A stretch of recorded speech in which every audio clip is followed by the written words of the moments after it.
So, greetings Aeronautica fans, it's Blind Gun again. This is just going to be a quick, well, not so quick prep on the Taros Air War Campaign again. This is going to be another solo campaign. Reason why I'm preparing it is, well, I don't know what's like where you are right now, but we're in the middle of our COVID season again. And my part of the country, they're setting record number of cases and threatening to do a complete lockdown. So I need something to do while I'm stuck at home. So let's go over some house rules for this campaign. And the first will be the reserve fund. Simply put, players do not need to use up all the points that are allowed to them for their squadron allowance. Players can keep a reserve fund of surplus points that they do not use in the creation of their squadrons. However, the reserve fund can be no more than 25% of the points originally allowed for the squadron setup at the beginning of the campaign.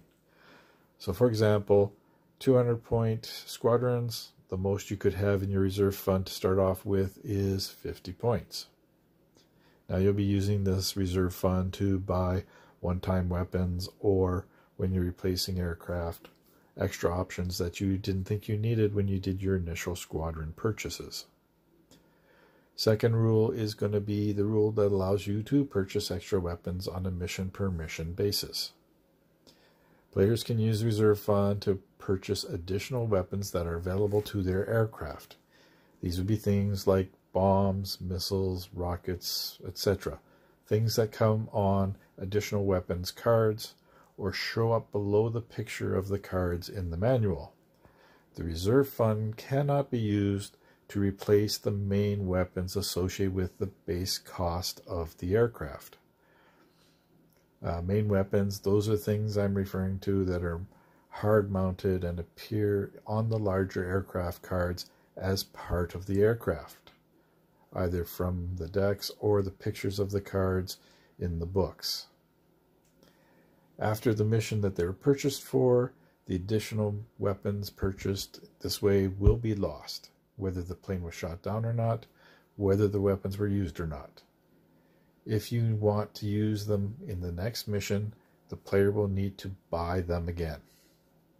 So while you can buy rockets and bombs whenever you wish, this will reduce your reserve fund over time.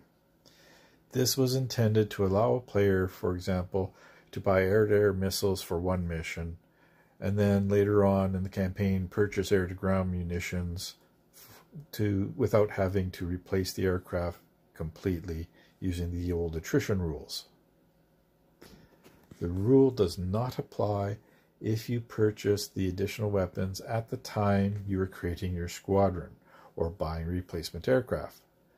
Those weapons are available for every mission for no extra costs. It is assumed you purchased or stockpiled sufficient quantities of those weapons when you got the aircraft. Replacing an extra weapon with a different weapon that was purchased with the original aircraft, that will count as buying replacement aircraft. So the player will have to purchase a new aircraft with the new configuration and suffer the appropriate penalties per the replacements rule, which I'll talk about next. Either that, or you have to buy an aircraft with no extra weapons and then pay for those extra weapons as needed on a mission per mission basis. So if you plan on using specific additional weapons at it all the time, it'll be cheaper in the long run to take them when you purchase the aircraft as part of the squadron. If you're not sure you're going to need particular weapons, for example, air-to-air missiles or air-to-ground missiles, it may be better off to buy an aircraft without any additional weapons and just purchase them on a mission per mission basis so that you don't have to keep replacing your aircraft. So this is the really big change in the house rules. I really did not like the attrition rule. It felt the squadrons were too locked in the previous campaign. So that's the whole point of this attrition/replacement rule. So aircraft that are shot down can be replaced with the same aircraft type with the same options. That includes aircraft upgrades and extra weapons for free. and they will be available for the next mission or campaign turn. This includes the same main weapons. You can't replace a Barracuda with a railgun with a Barracuda with the burst cannon and expect to use it next turn. This is to encourage you to take more care in your squadron selection and to reward the player for keeping with the same aircraft. Aircraft that are shot down can be replaced with a different aircraft. First, the points value of the destroyed aircraft are added to the reserve fund. Then the new aircraft is purchased and equipped, assuming the player has the spare points in the reserve fund, however they want. The new aircraft will not be available for the next campaign turn or mission. This delay is just to penalize those for not planning their squadrons as well as someone who does. Finally, aircraft can be replaced with different aircraft. They don't need to be destroyed first, in between missions. Again, aircraft points are added to the reserve fund. That includes all the options they came with. The new aircraft with options are bought using the points from the reserve fund. As the original aircraft was not destroyed, the new aircraft will not be available for 2 missions or campaign turns. And finally, instead of mission and campaign turn penalties, especially if you're running a shorter campaign, make it possible for players to pay from the reserve fund the extra 5 points per campaign turn to speed up deployment. For example, if your aircraft would normally be delayed for 1 turn, you can either take the 1 turn penalty or pay 5 points to get that aircraft available for next turn, or 10 points to obliterate a 2-turn delay. The point of this is, of course, you have to be able to bribe those procurement officers to get to the top of the replacement list. So, planning the Taros campaign. First of all, I want to use the previously described house rules, the reserve funds, purchase of extra weapons, and the attrition replacement rules. I just want to see how they perform and how they feel compared to the base rules that I had problems with in the last campaign. Secondly, going to give the squadrons 350 points each, as the largest mission maximum is at 250 points. Normally I would aim for 300 points if I were using the standard attrition points, but because I want to try the reserve funds and I want to be able to have extra aircraft, giving them an extra 100 points. Please note, once again, these points costs do not include ground defenses. I was going to use only Taros aircraft, but the missions again, some of them require bombers, and the Imperials don't have any bombers in the Taros campaign. So Imperial forces will have to borrow some aircraft from the Rin's World book. I may end up borrowing some Thunderbolts too, but I don't want to start off using them. If I take them, I'll take them up as replacement aircraft later in the campaign.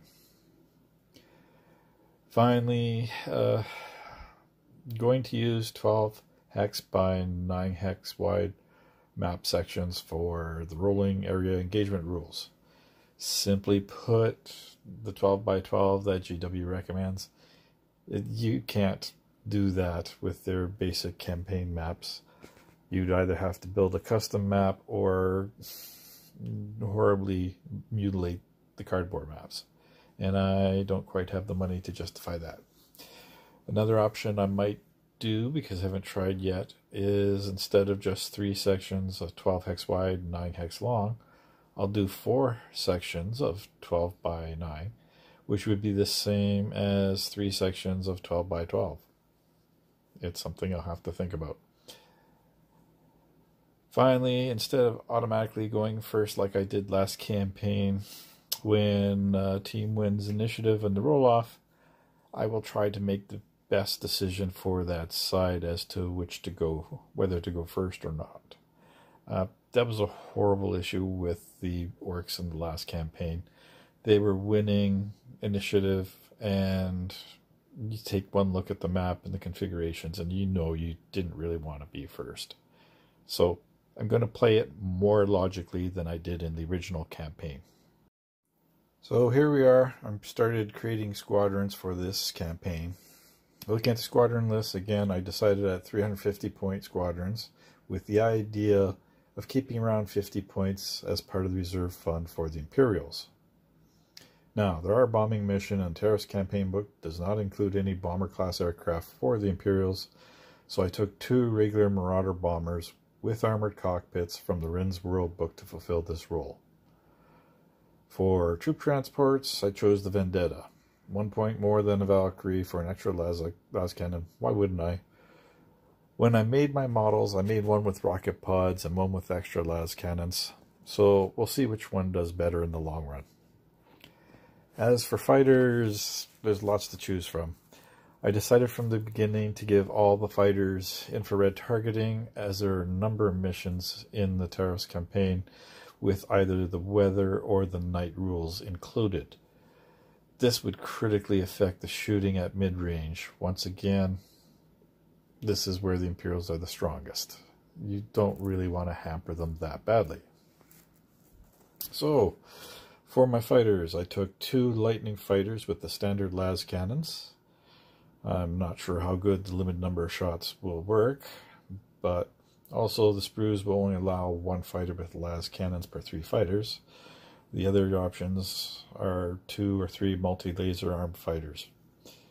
I'm taking 4 Lightning strike fighters, just because the extra shots with the multi-lasers mean I'm more likely to hit, though they will be harder to damage with a 5+. And finally, I'm taking 3 Avenger strike fighters with the weapons options. Haven't decided whether they're all going to be las cannons or auto cannons yet. More likely I'm going to split it 2 of one of the other.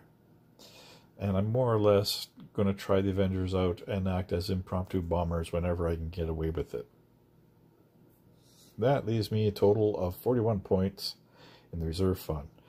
Lots for extra missiles and bombs. Now you'll notice there's no Vultures and no Arvis lighters. This is not a protest against Forge World, although I wish they had made them in plastic.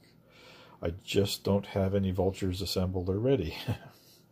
And if they ever do get finished, I may consider getting some out as reinforcements or replacements. But as you can see, I've got a pretty full list already. I hesitate to replace one of the fighters with the Vulture.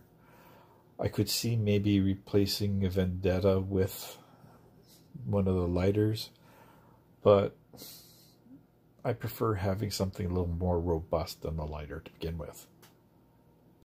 So let's look at my tile list for 350 points. First thing, you got to take Barracuda fighters. I took 3 with railguns, simply because they're the cheapest, and 2 with burst cannons, because they get the most shots. None of the Barracuda will have ion guns, as there's only a single shot difference between the railgun and the ion cannon variant. Railguns have a much better chance of causing damage if it hits. All fighters will have ionic afterburners as an aircraft upgrade. The afterburners will allow the Barracudas go from maximum speed 5 to maximum speed 7. This is so the Barracudas at least have a chance of keeping up with the faster Lightnings of the Imperium.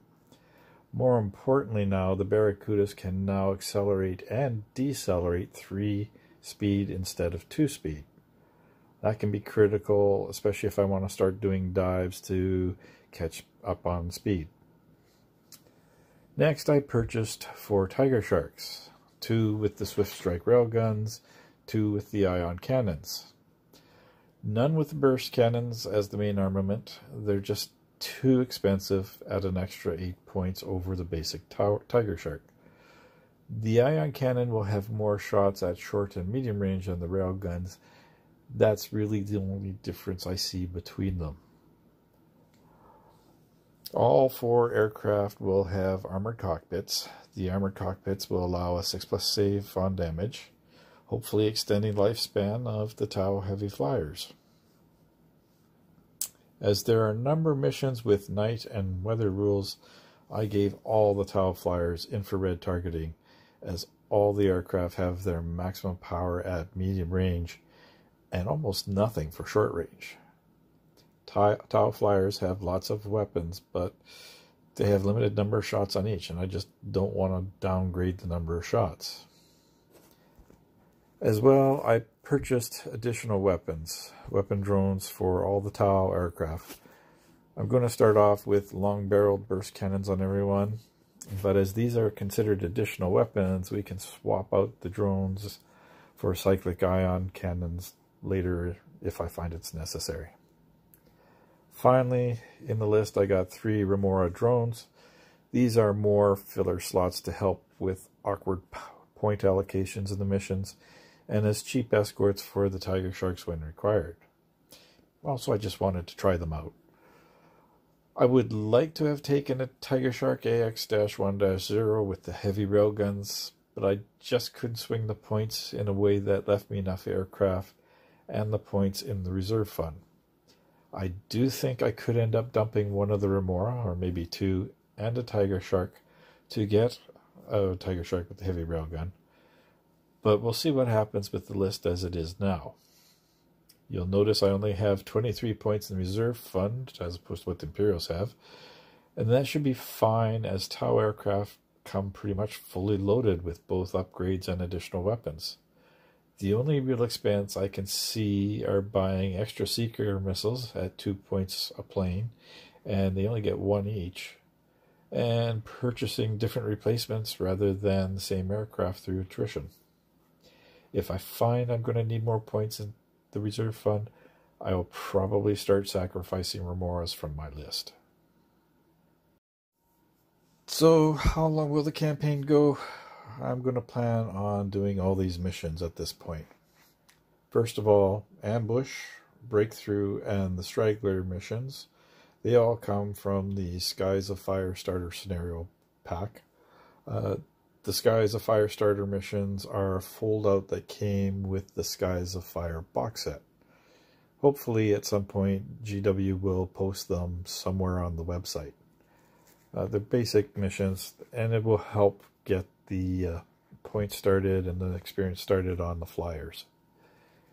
Then we'll go back into the Taros Air War Campaign book, possibly starting with the dogfight. I may skip it. I haven't decided yet. The dogfight is such a generic mission. It's kind of boring.